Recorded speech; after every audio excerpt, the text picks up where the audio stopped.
திரைத்துறை அப்படிங்கிறது ஒரு காணல் நீர் அப்படிங்கிறது ஒரு சில பிரபலங்களுக்கு பொருந்தும். சினிமாவுல கொடிக்கட்டி பறந்த பிரபலங்கள் ஒரு சிலர் கடைசி காலத்துல வாழ்றதுக்கே கஷ்டப்படுற நிலைக்கு தள்ளப்பட்டிருக்காங்க. இதுல சாவித்ரி, சந்திரபாபு போன்ற ஒரு சில லெஜெண்ட் நடிகர்களும் அடங்குவாங்க.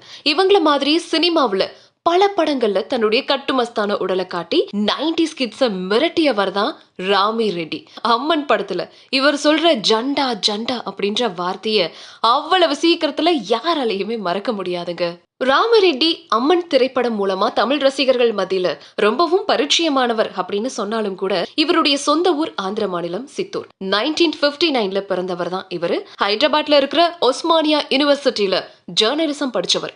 ஹைதராபாத்ல இருக்கிற தனியார் கல்லூரியில பேராசிரியரா பணியாற்றிட்டு வந்தாலும் சினிமாவுல நடிக்கணும் அப்படிங்கிறது இவருடைய கனவாகவே இருந்திருக்கு. சினிமா வாய்ப்புகள் தேடி தெலுங்கு திரைப்பட கம்பெனிகளுக்கு ஏறி இறங்கி இருக்காரு. அந்த டைம்ல இவருக்கு தெலுங்குல அனுக்ஷம் அப்படின்ற படத்துல நடிக்க வாய்ப்பு கிடைச்சது. அத அவர் கெட்டியாவும் பிடிச்சிருக்காரு. இந்த படத்துல இவர் பேசிய ஸ்பாட் பெடதா அப்படின்ற ஒரே ஒரு வார்த்தை ரசிகர்கள் மத்தியில ரொம்ப ரொம்ப ஃபேமஸ் ஆகிருக்கு. சோ அடுத்தடுத்து தெலுங்கு திரைப்படங்கள்ல நடிச்சிட்டு வந்த ராமி ரெட்டிக்கு தமிழ்லையும் வாய்ப்புகள் கிடைக்க ஆரம்பிச்சது. தமிழ்ல இவர் முதல்ல நடிச்ச திரைப்படம் நாடு அதை நாடு அப்படிங்கிற ஒரு திரைப்படமா இருந்தாலும் இவர் பிரபலமடைய செஞ்சது என்னவோ அம்மன் பட கோரக் கதாபாத்திரம் தான். சோ இதை தொடர்ந்து துள்ளி தெரிந்த காலம், நெஞ்சுநிலை இந்த மாதிரியான ஒரு சில தமிழ் படங்கள்ல நடிச்சாரு.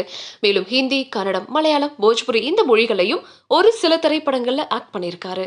வில்லனா நடிக்க லட்சக்கணக்கில் சம்பளம் வாங்கின இவர் சுமார் 250க்கும் மேற்பட்ட படங்கள்ல நடிச்சிருக்காரு. ஒரு நடிகரா இவர் தன்னுடைய வெற்றியை திரை உலகத்துல பதிவு செஞ்சிருந்தாலும் தயாரிப்பாளராகவும் இயக்குனராகவும் இவர் எடுத்த மற்றும் தயாரித்த திரைப்படங்கள் ஏனோ தோல்வியை தான் தழுவி இருக்கு. திரைப்பட தயாரிப்புல மிகப்பெரிய பணத்தோல்வியை சந்திச்ச ராமி ரெட்டி உடல் நலன்லையும் சில பிரச்சனைகளை ஃபேஸ் பண்ண ஆரம்பிச்சாரு. தன்னுடைய கடைசி நாட்கள்ல தன்னுடைய சிகிச்சைக்கு கூட பணம் இல்லாம கல்லீரல் பிரச்சனை காரணமா உடல் ரொம்ப மெலிந்து போய் ஆளே அடையாளம் தெரியாம மாறி தன்னுடைய 52வது வயதுல காலமானார். இவருக்கு 2 ஆண் குழந்தைகள் மற்றும் ஒரு மகள் இருக்காங்க. உங்க கையால ஓபன் பண்ணுங்க. Flix 9 OTT-க்கு வந்து என்னுடைய நெஞ்சார்ந்த வாழ்த்துக்கள். நல்லா வரட்டும், நல்ல படங்கள் பெரிய லெவலில் வரட்டும். நான் வாழ்த்து. தேங்க்ஸ்.